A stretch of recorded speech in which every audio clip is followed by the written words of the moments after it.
Alright, so step one is going to be take off the front skid plate, get covered in crap.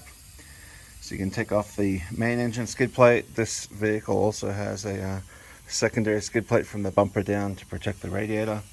Take all that off, then you're going to loosen up the sway bar, this KDS model obviously, KDSS sway bar bolts on the outer ends when the vehicle's still on the ground, because there's less pressure on the ends when it's on the ground. So you're going to loosen those bolts out, take those out, and then you're going to take off the two lower bolts. They're 17 mils from where the sway bar is actually attached on the passenger side and the driver's side. Now we've got everything cleared out of the way to pull out the lower control arms. Next thing we're going to do is grab some kind of a paint pen or marker or something, and I'm going to mark these alignment cams. You see there's a little notch right there.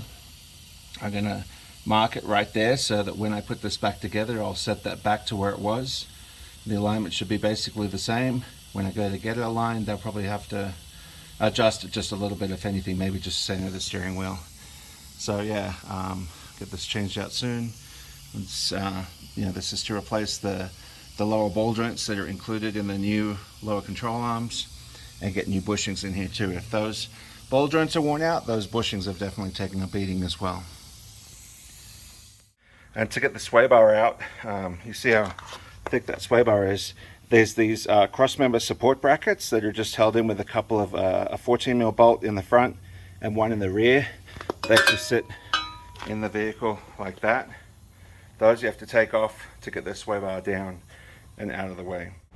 So next step, got the vehicle in the air on the jack and supported by a jack stand. Once again, the front sway bar is off. We've got our alignment cams marked. So next step is going to be to loosen the bolts, and then going to also take out this. I'll take these nuts off, and then there's two 19 mil bolts under here holding the ball joint up. This has to be separated with a pickle fork, this bracket from the ball joint. So I'm going to actually do that. I'm gonna separate this these two bolts here, see if I can swing the knuckle out of the way to get that off here while it's still held in the vehicle. That'll be easier than trying to do it on the ground where it's like hitting away with the hammer. Alright, so next step is got the wheel off, got the vehicle supported on jack stands with the jack still underneath it, second support. I got the tire under the frame in case anything happens. First thing I'm going to do is, well, I actually just pulled it. I'm going to pull the old cotter pin out from the ball joint nut. This is a 24 millimeter. I'm going to take this off now because once I loosen these two 19 millimeter bolts that hold the bracket up, this could spin. So I'm going to take this ball joint nut all the way off. Then I'll take these out, try and swing the knuckle out of the way, use a pickle fork to get this bracket off that ball joint. Just want to point this out because it's been a common question when people have followed some of my other videos or other people's videos, but when you take these two 19 mil bolts out and you have an extended travel strut, what happens is this. You see that gap? As soon as these bolts came out, there was a gap right here.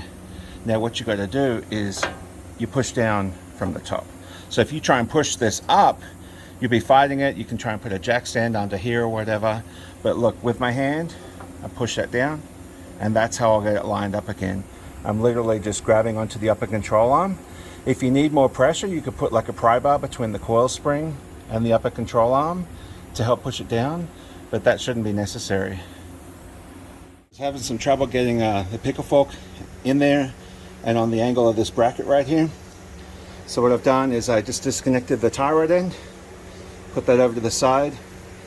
The rest of the knuckle will move out of the way. Remember, if you have this is a KDSS vehicle, if you have a regular sway bar, you just got to disconnect that there and move it out of the way. And then this knuckle and brakes and everything, just tie it up and move it back. Got to remember to straighten this back up afterwards because this you don't want this backing plate hitting the rotor. But now I'm going to try and get the pickle fork in here straight, knock that bracket down. You see some of the grease already try to pump out of there. All right, it would have helped if I had the Pitman arm puller instead of the tie rod puller. Didn't realize there's a different wedge. So got that straight in there, angled down like that, got that bracket knocked off. Now it's on to moving the lower strut bolt, loosening the lower control arm bolts. So now I've got these two cams out. It's a little more awkward than I was expecting because I didn't pay attention. This is the rear of the front one. You don't actually loosen that, you just got to loosen the front. Let's see, this is the front long bolt. That's a 22 millimeter, or it seems to be close to 7/8, but I used a 22.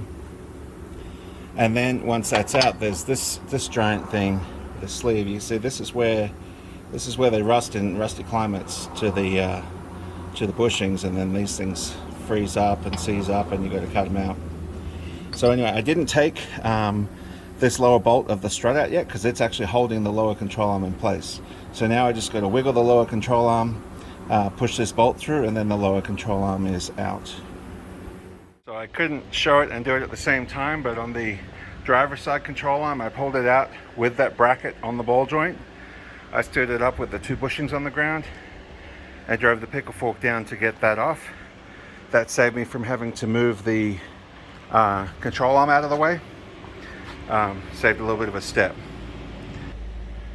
On the passenger side now, I've got the new lower control arms loosely in position. The alignment cams are a little tricky. You just got to make sure you mark the front and the back, because the cams are like elliptical, I think is the word, front and back. So you got to make sure they're within these little notches right here, and then just loosely tighten that up so that this can still swing up. I pulled the struts out just to check something, and then I put them back in. But now I'm going to swing the lower control arm up to put the lower strut bolt in place. Then I'm going to put the bracket on the ball joint, then loosely bolt that up in place, then tighten the ball joint nut and the two outer bolts, then put in the cotter pin, and then just keep going from there. These new bushings are going to take quite some squishing, so there's washers and everything that have to be tightened up, but you don't torque control arm bushings until they're on the ground, because otherwise you preload the bushings in the air. So those are just loosely like hand tight right now, even though you can't tighten it by hand, but I got those all in position. This driver's side is completely done. Got the new ball joints all tightened up. Now unfortunately, the way they put that grease fitting in, it faces towards the middle. It's going to be really hard to get a grease fitting on there. I'm going to have to figure that out.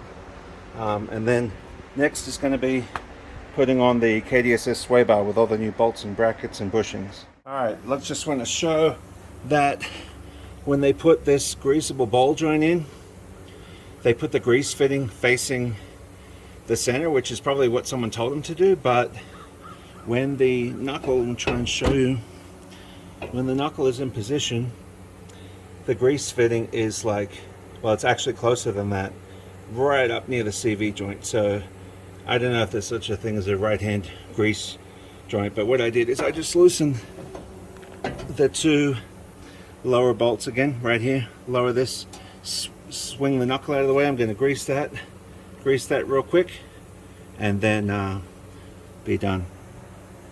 Well, then I'm going to put the sway bar on. Alright, back in Florida now. I didn't get good video of reinstalling the sway bar, because if you've tried it, you're probably watching this video to try and figure out how to do it. It's a real pain in the neck.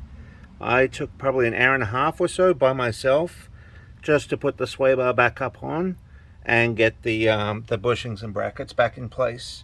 I really don't have a great suggestion for you.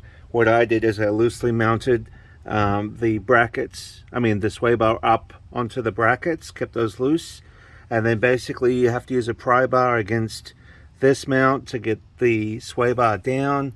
Like ideally, if the sway bar connection here at the axle was flatter, it would be easier to get the bar and everything on.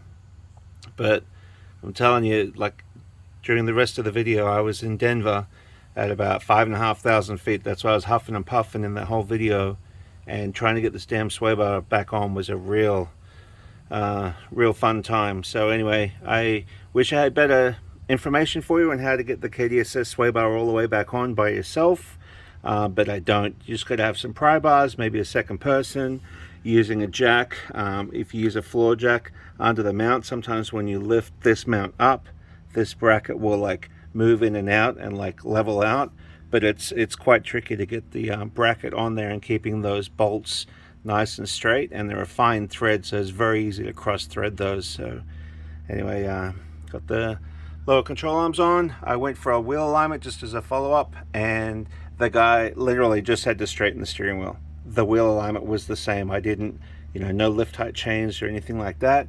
After marking those cams, they're back exactly where they are. Let's see if I can even show you. At that angle you can't quite tell, but the gold mark is where it was, and they're all the same. So yeah, so that system worked out well, and there was no ride quality difference, except that my lower ball joints were shot and now they're not. So hope this video was helpful. Thanks for watching.